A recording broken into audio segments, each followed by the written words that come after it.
ಎಲ್ಲರಿಗೂ ನಮಸ್ತೆ. Welcome to my YouTube channel. ಇವತ್ತಿನ ವಿಡಿಯೋದಲ್ಲಿ ಸಂಜೆ ಟೈಮ್ನಲ್ಲಿ ಟೀ ಜೊತೆ ಬೆಸ್ಟ್ ಕಾಂಬಿನೇಷನ್ ಆಗಿ ಒಂದು ಸ್ನ್ಯಾಕ್ಸ್ ರೆಸಿಪಿನ ತಿಳಿಸ್ಕೊಡ್ತಾ ಇದ್ದೀನಿ. ಈ ಸ್ನ್ಯಾಕ್ಸ್ ರೆಸಿಪಿನ ಮಾಡೋದಕ್ಕೆ ಜಾಸ್ತಿ ಇಂಗ್ರೀಡಿಯೆಂಟ್ಸ್ ಬೇಡ, ತುಂಬಾ ಕಮ್ಮಿ ಇಂಗ್ರೀಡಿಯೆಂಟ್ಸಲ್ಲಿ ಒಂದು ಅರ್ಧ ಕಪ್ ಅಕ್ಕಿ ಹಿಟ್ಟಿಂದ ಮಾಡ್ಕೋಬೋದು. ಬನ್ನಿ ಯಾವ ರೀತಿ ಮಾಡೋದು ಅಂತ ನೋಡ್ಕೊಳ್ಳೋಣ. ಈ ಸ್ನ್ಯಾಕ್ಸ್ ರೆಸಿಪಿನ ಮಾಡೋದಕ್ಕೆ ಮೊದಲು ನಾನು ಒಂದು ಮಿಕ್ಸಿಂಗ್ ಬೌಲ್ಗೆ ಅರ್ಧ ಕಪ್ ಆಗೋಷ್ಟು ಅಕ್ಕಿ ಹಿಟ್ಟನ್ನು ಸೇರಿಸ್ಕೊಳ್ತಾ ಇದ್ದೀನಿ. ಹಾಗೆ ಇದಕ್ಕೆ 1 ಟೇಬಲ್ ಸ್ಪೂನ್ ಆಗೋಷ್ಟು ಮೊಸರು, ಸಣ್ಣದಾಗಿ ಕಟ್ ಮಾಡಿ ಇಟ್ಕೊಂಡಿರುವಂತಹ ಒಂದು ಗ್ರೀನ್ ಚಿಲ್ಲಿ, ಹಾಗೆ ಸಣ್ಣದಾಗಿ ಕಟ್ ಮಾಡಿ ಇಟ್ಕೊಂಡಿರುವಂತಹ ಸ್ವಲ್ಪ ಕರಿಬೇವಿನ ಸೊಪ್ಪು, ಸಣ್ಣದಾಗಿ ಹೆಚ್ಚಿಟ್ಕೊಂಡಿರುವಂತಹ ಅರ್ಧ ಇಂಚಷ್ಟು ಶುಂಠಿ, 1 ಟೇಬಲ್ ಸ್ಪೂನ್ ಆಗೋಷ್ಟು ಸಣ್ಣದಾಗಿ ಹೆಚ್ಚಿಟ್ಕೊಂಡಿರುವಂತಹ ಈರುಳ್ಳಿ, ಸಣ್ಣದಾಗಿ ಹೆಚ್ಚಿಟ್ಕೊಂಡಿರುವಂತಹ ಸ್ವಲ್ಪ ಕೊತ್ತಂಬರಿ ಸೊಪ್ಪು, ರುಚಿಗೆ ತಕ್ಕಷ್ಟು ಉಪ್ಪು, ಅರ್ಧ ಟೀ ಸ್ಪೂನ್ ಆಗೋಷ್ಟು ಜೀರಿಗೆ.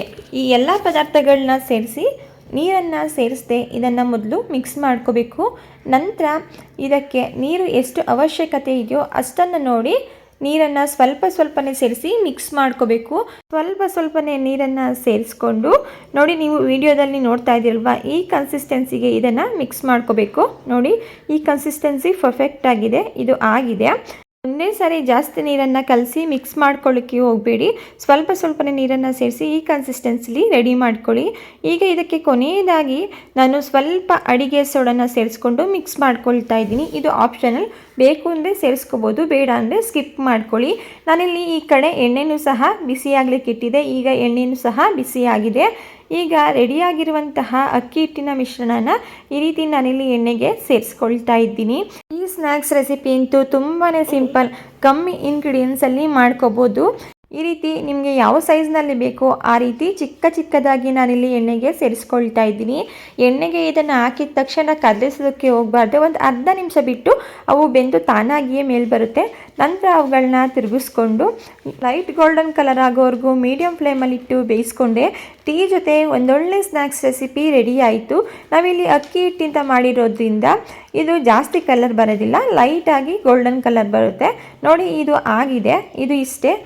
ಇದನ್ನು ನಾನಿಲ್ಲಿ ಒಂದು ಪ್ಲೇಟ್ಗೆ ತೆಗೆದು ಸೇರಿಸ್ಕೊಳ್ತಾ ಇದ್ದೀನಿ. ಇದೇ ರೀತಿ ನಾನು ಉಳಿದಿರುವಂತಹ ಅಕ್ಕಿ ಹಿಟ್ಟನ್ನು ಎಣ್ಣೆಗೆ ಸೇರಿಸಿ ಎಲ್ಲನೂ ಸಹ ಫ್ರೈ ಮಾಡ್ಕೊಳ್ತಾ ಇದ್ದೀನಿ.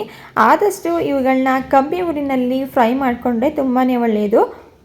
ಜಾಸ್ತಿ ಊರಿನಲ್ಲಿ ಫ್ರೈ ಮಾಡೋದಕ್ಕೆ ಹೋದರೆ ಇದು ಮೇಲೆ ಬೇಗ ಸೀದೋಗ್ಬಿಡುತ್ತೆ, ಒಳಗಡೆ ಇಟ್ಟು ಹಾಗೇ ಇರುತ್ತೆ. ಆದ್ದರಿಂದ ಕಮ್ಮಿ ಊರಿನಲ್ಲಿ ಫ್ರೈ ಮಾಡಿಕೊಂಡ್ರೆ ಎಲ್ಲ ಕಡೆನೂ ಇಟ್ಟು ಹದವಾಗಿ ಬೆಂದಿರುತ್ತೆ. ಫೈನಲಿ ನಾನಿಲ್ಲಿ ಎಲ್ಲ ಅಕ್ಕಿ ಹಿಟ್ಟಿನ ಬೋಂಡಗಳನ್ನ ಫ್ರೈ ಮಾಡಿಕೊಂಡು ಒಂದು ಪ್ಲೇಟ್ಗೆ ಸರ್ವ್ ಮಾಡ್ಕೊಂಡಿದ್ದೀನಿ. ನಾನಿಲ್ಲಿ ಸ್ವಲ್ಪ ಕಮ್ಮಿ ಕ್ವಾಂಟಿಟಿಲೇ ಇದನ್ನು ಮಾಡ್ಕೊಂಡಿದ್ದೀನಿ. ನಿಮಗೆ ಬೇಕು ಅಂತ ಹೇಳಿದ್ರೆ ನೀವು ಈ ಕ್ವಾಂಟಿಟಿನ ಡಬಲ್ ಮಾಡಿಕೊಂಡು ಈ ರೆಸಿಪಿನ ಮಾಡ್ಕೋಬೋದು. ಮೇಲೆ ಕ್ರಿಸ್ಪಿಯಾಗಿ ಒಳಗಡೆ ಸಾಫ್ಟಾಗಿ ತುಂಬ ಚೆನ್ನಾಗಿ ಬಂದಿರುತ್ತೆ. ಓಕೆ ಫ್ರೆಂಡ್ಸ್, ನೋಡಿದ್ರಲ್ವಾ, ಇವತ್ತಿನ ರೆಸಿಪಿ ನಿಮಗೆ ಇಷ್ಟ ಆಗಿದ್ರೆ ಇದೇ ರೀತಿ ಈಸಿ ಹಾಗೂ ಟೇಸ್ಟಿ ರೆಸಿಪಿಗಳಿಗಾಗಿ ನೀವು ಮಾಡಬೇಕಾಗಿರೋದು ಇಷ್ಟೇ. ದಯವಿಟ್ಟು ಚಾನಲ್ನ ಸಬ್ಸ್ಕ್ರೈಬ್ ಮಾಡಿಕೊಂಡು ಚಾನಲ್ಗೆ ಸಪೋರ್ಟ್ ಮಾಡಿ. Thank you for watching. ಮತ್ತೊಂದು ಹೊಸ ರೆಸಿಪಿಯೊಂದಿಗೆ ಮರಳಿ ಸಿಗೋಣ.